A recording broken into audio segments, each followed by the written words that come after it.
ايوه انا اللي عملت لكم من الموز الحاجات الحلوه دي كلها، لا عجن ولا فرن ولا مجهود. قبل اي حاجه هنسمي بالله ونصلي على الرسول، اللهم صل وسلم وبارك على حبيبي وشفيعي رسول الله محمد.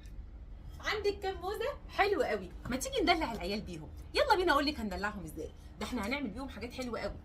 معايا كام موزه اهو، هنحطهم على جنب. ده احنا هنعمل حلويات وعصير، هنشهيص الدنيا. بصي بقى، اول حاجه هنجيب بوله واي نوع بسكوت عندك، يا سلام لو بالشوكولاته بس ساده كده. البسكوت يا جماعه الرخيص الموجود في اي حته، مش لازم نوع بقى يكون غالي جدا خالص. لقيت عندي ده كمان، لميت البواقي اللي موجوده عندي كلها. تقدري تحطيهم في كيس وتدغدغيهم، لكن لو في الكبه اسرع هتفرميهم. حلو الكلام ده. افرمهم فرم ناعم جدا، بيبقوا معايا بالشكل ده. خلاص يعني بقوا عاملين زي حبات الرمل. نعمل ايه بقى؟ ننزل عليهم بحبتين موز. اضربي تاني لحد ما يتكون معايا عجينه. نجيب بقى ورق الزبده كده، تنزل عامله معانا ازاي؟ عجينه تلمع شو، لمعه تحفه ما شاء الله. كده واحده ورق زبده كمان. تفردي بقى كده.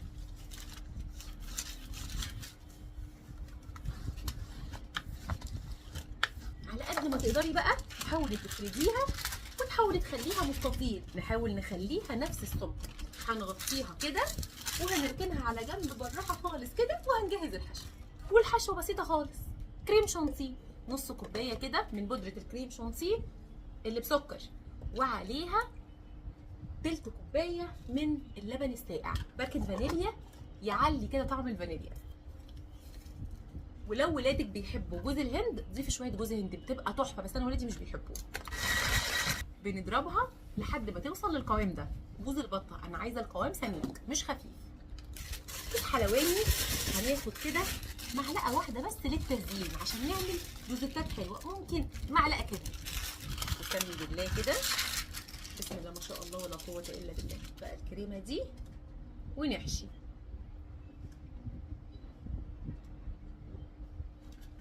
نفردها كده على قد ما نقدر. تقدري على طول تلفي، وتقدري لو عندك شويه شوكليت شيبس حبه كده، الولاد بيحبوها قوي، تبقى لطيفه كده من جوه. لو كمان عندك فاكهه، اي نوع بسكوت ساده، بسكوت محشي، اي حاجه كده اهو كده وزعيها كده. لو لفيناها الناحيه دي هتبقى معاكي كنزه، يعني قصيره ومكعبره كده وحلوه. لو لفيناها من الجزء ده هتبقى معاكي طويله وهتدي عدد قطع اكبر. لفي اللي يعجبك. انا عايزاها طويله وتدي عدد قطع اكبر. هجيبها كده بصي بالراحه خالص بشويش كده. شايفين الموضوع سهل وبسيط لاقصى درجه. لفي كده بورق الزبده كده، بسم الله كده كده. بصي بتتلف معاكي ازاي بكل سهوله كده اهو كده. كنا مغطيينها، هنجيبها جنبها كده كده ودخليها الثلاجه او الفريزر تمسك نفسها لحد ما نعمل المفاجاه الثانيه. يلا بينا بقى على الجمال التاني. اول حاجه هنحتاج حليب ساقع. بصي يا ستي، لو هتستخدمي كوبايتين لبن يعني نص لتر حليب، هتحتاجي ل3 حبات من الموز. انا هستخدم لتر. انا معوداهم هنا على عصير الموز بنحبه قوي. زي ما قلت لكم نص لتر الحليب كوبايتين اللبن، يعني هياخدوا لو الموزيه حجم متوسط كده هياخدوا 3، لو الموزه كبيره كده ومربربه هياخدوا حبتين من الموز. وانتي بتعملي عصير الموز بقى نقي الموزه المستويه.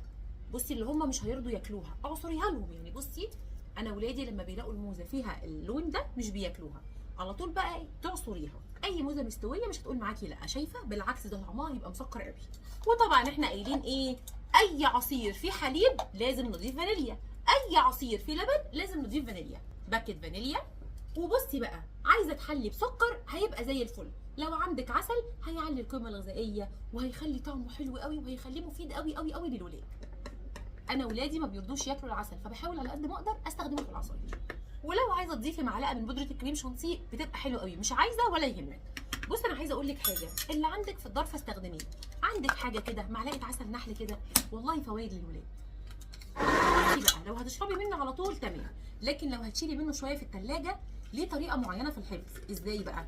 بصي بنصبه كده علشان لونه ما يسودش، بنضيف على الوش كده عصير نص ليمونه صغيره، لو الليمونه كبيره يبقى عصره واحده كده، وغطيه عادي وحطيه في الثلاجه كده وشه ما يسودش معاكي ابدا. بصي لي بسم الله ما شاء الله، اللهم بارك. شويه عصير بقى قنبله فوائد للولاد ولجوزك وليجي، احنا بنقف وبيطلع عينينا والله. بصي بقى بسم الله ما شاء الله، انا حطيتها في الفريزر بس مسافه ما جهزت العصير كده، على بنشيلها كده لانها ما بتكونش مظبوطه. بصوا الجمال، شويه نديها كلها كده. ايه رايكم؟ انا عندي الشوكولاتيه دي نحطها في النص كده، كام واحده كريز تدي شكل حلو. اللي اتبقى مننا بصي هنعمله ازاي كده،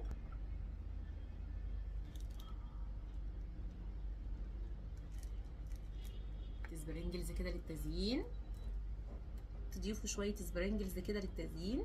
ايه رايكم بقى؟ بصوا الجوانب عملنا بيها القمر ده.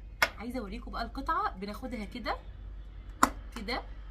بصوا لي بقى بسم الله ما شاء الله جمالها بيبقى، بصوا الكلام، بصوا بتبقى حلوه ازاي. صدقتوني بقى ولا لا؟ عملت لكم احلى عصير واحلى حلو بمنتهى السهوله، ولا وقت ولا مجهود، وادي احلى عصير. ننزل بقى كده، بصوا ندلع نفسنا بقى كده، وبصوا الجمال ده. بصوا ايه رايكم في الجمال ده؟ بصوا الكلام، بصوا الكلام، احلى من احلى جاتوه بره، وارخص واوفر وانضف، وطعمه عالمي. بصوا الطبقات حاجه كده فاخر من الاخر. ويا رب وصفتي النهارده تكون عجبتكم، وان شاء الله تجربوها وتعجبكم. والى اللقاء في وصفات جايه كتير قوي ان شاء الله، وكنتم مع سهرة سمير.